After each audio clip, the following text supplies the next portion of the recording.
কালি পঞ্চায়তৰ ৰিজাল্ট দিব, ভালো হ'ব, কৰবাত বেয়া হ'ব, কৰবাত ভাল হ'ব। কিন্তু আজিৰ দিনটো ভাল হ'লেও বহুত উৎসাহ দেখুৱাৰ সময় নহয়। কাৰণ ভোট নিদিয়াজন মানুহেও কিন্তু সেনা বাহিনীৰ লগত আছে, দিয়াজন বিজেপিৰ লগত আছে, কিন্তু নিদিয়াজনো সেনা বাহিনীৰ লগত আছে। গতিকে আমি ইমানেই সহজাত হ'ব লাগিব যে কালি জিকাৰ পিছত য'ত আমি জিকো, সাধাৰণতে আমি পলিটিকেল পাৰ্টি জিকিলে অলপ ফূৰ্তি কৰাটো এটা স্বভাৱ। অহাকালি টিভিৰ স্ক্ৰীণত আমি সেইটো দেখা পাব নালাগে। সকলোকে আমি স্পষ্ট নিৰ্দেশ পঠাব লাগে যে কালি ৰাইজৰ যিয়েই আদেশ নহওক কিয় তাক আমি কালি বিলম্বতাৰে সৈতে ল'ব লাগে। আমাৰ কিছুমান আৰু হয়তো মন্ত্ৰী বিধায়কসকলকো কাউণ্টিং হলত যাব মানা কৰি, কাৰণ তেওঁলোক গ'লে আমাৰ সমৰ্থকসকলে কেতিয়াবা আবেলি গৈ হিমন্ত বিশ্ব শৰ্মা জিন্দাবাদ, দিলীপ শইকীয়া জিন্দাবাদ, এতিয়া আমাৰ জিন্দাবাদ দিয়া সময় নহয়। নৰেন্দ্ৰ মোদী আৰু সেনা বাহিনী এই দুটাৰ বাবে আজি আৰু কাৰো জিন্দাবাদৰ সময় দিয়া নহয়। সেইকাৰণে আমি তলত স্পষ্টভাৱে খবৰ পঠাব লাগে যে হৰা কেন্দ্ৰীয়জনো কিন্তু ভাৰতৰ সেনাৰ লগত আছে।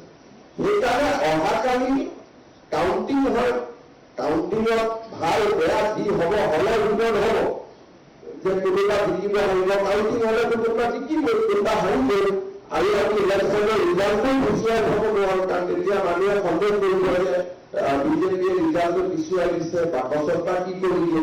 সেইকাৰণে কালিৰ পৰ্বটো আমি যেনে তেনে শেষ কৰিব খুজিছো।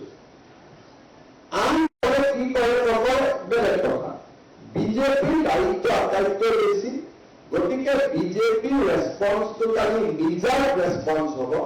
প্ৰাৰ্থীসকলে জিকিছে, কোনোবা এটা মন্দিৰতে ভগৱানক ধন্যবাদ জনাব, কিন্তু শোভাযাত্ৰা ওলোৱা, শোভাযাত্ৰা ওলোৱাৰ লগে লগে পৰাজিতজনৰ মনটো বেয়া লাগিব।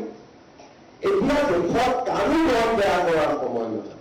সেইকাৰণে বিজয়ী আৰু পৰাজয় বৰণ কৰা দুয়োজনে আমাৰ মানুহ। সেইকাৰণে অহাকালি বিজেপিৰ কেণ্ডিডেটসকলে যাতে খুব সংযমেৰে সৈতে নিজৰ দায়িত্ব পালন কৰে, সিও আমাৰ দায়িত্ব। অহাকালি পঞ্চায়তৰ ৰিজাল্ট দিব, ভালো হ'ব, কৰবাত বেয়া হ'ব, কৰবাত ভাল হ'ব। কিন্তু আজিৰ দিনটো ভাল হ'লেও বহুত উৎসাহ দেখুৱাৰ সময় নহয়। কাৰণ ভোট নিদিয়াজন মানুহেও কিন্তু সেনা বাহিনীৰ লগত আছে, দিয়াজন বিজেপিৰ লগত আছে, কিন্তু নিদিয়াজনো সেনা বাহিনীৰ লগত আছে। গতিকে আমি ইমানেই সহজাত হ'ব লাগিব যে কালি জিকাৰ পিছত য'ত আমি জিকো, সাধাৰণতে আমি পলিটিকেল পাৰ্টি জিকিলে অলপ ফূৰ্তি কৰাটো এটা স্বভাৱ। অহাকালি টিভিৰ স্ক্ৰীণত আমি সেইটো দেখা পাব নালাগে। সকলোকে আমি স্পষ্ট নিৰ্দেশ পঠাব লাগে যে কালি ৰাইজৰ যিয়েই আদেশ নহওক কিয় তাক আমি কালি বিলম্বতাৰে সৈতে ল'ব লাগে। আমাৰ কিছুমান আৰু হয়তো মন্ত্ৰী বিধায়কসকলকো কাউণ্টিং হলত যাব মানা কৰি, কাৰণ তেওঁলোক গ'লে আমাৰ সমৰ্থকসকলে কেতিয়াবা আবেলি গৈ হিমন্ত বিশ্ব শৰ্মা জিন্দাবাদ, দিলীপ শইকীয়া জিন্দাবাদ, এতিয়া আমাৰ জিন্দাবাদ দিয়া সময় নহয়। নৰেন্দ্ৰ মোদী আৰু সেনা বাহিনী এই দুটাৰ বাবে আজি আৰু কাৰো জিন্দাবাদৰ সময় দিয়া নহয়।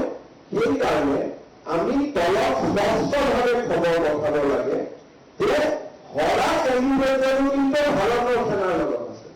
সেইকাৰণে অহাকালি কাউণ্টিং হয়, কাউণ্টিঙত ভাল বেয়া যি হ'ব হলে ভিতৰত হ'ব যে কোনোবা জিকিব পাৰিব, কাউণ্টিং হলে কোনোবা জিকিব, কোনোবা হাৰিব, আৰু আমি ইলেকশ্যনৰ ৰিজাল্টটো পিছুৱাই থব নোৱাৰো। কাৰণ তেতিয়া মানুহে সন্দেহ কৰিব যে বিজেপিয়ে ৰিজাল্টটো পিছুৱাই দিছে, বাকচত বা কি কৰি দিয়ে। সেইকাৰণে কালিৰ পৰ্বটো আমি যেনে তেনে শেষ কৰিব খুজিছো। আন কি কৰে নকৰে বেলেগ কথা, বিজেপিৰ দায়িত্ব আটাইতকৈ বেছি। গতিকে বিজেপিৰ ৰেছপন্সটো কালি নিজৰ ৰেছপন্স হ'ব। প্ৰাৰ্থীসকলে জিকিছে, কোনোবা এটা মন্দিৰতে ভগৱানক ধন্যবাদ জনাব, কিন্তু শোভাযাত্ৰা ওলোৱা, শোভাযাত্ৰা ওলোৱাৰ লগে লগে পৰাজিতজনৰ মনটো বেয়া লাগিব। এতিয়া দেশত কাৰো মন বেয়া কৰাৰ সময় নহয়। সেইকাৰণে বিজয়ী আৰু পৰাজয় বৰণ কৰা দুয়োটাই আমাৰ মানুহ। সেইকাৰণে অহাকালি বিজেপিৰ কেণ্ডিডেটসকলে যাতে খুব সংযমেৰে নিজৰ দায়িত্ব পালন কৰে, সিও আমাৰ দায়িত্ব।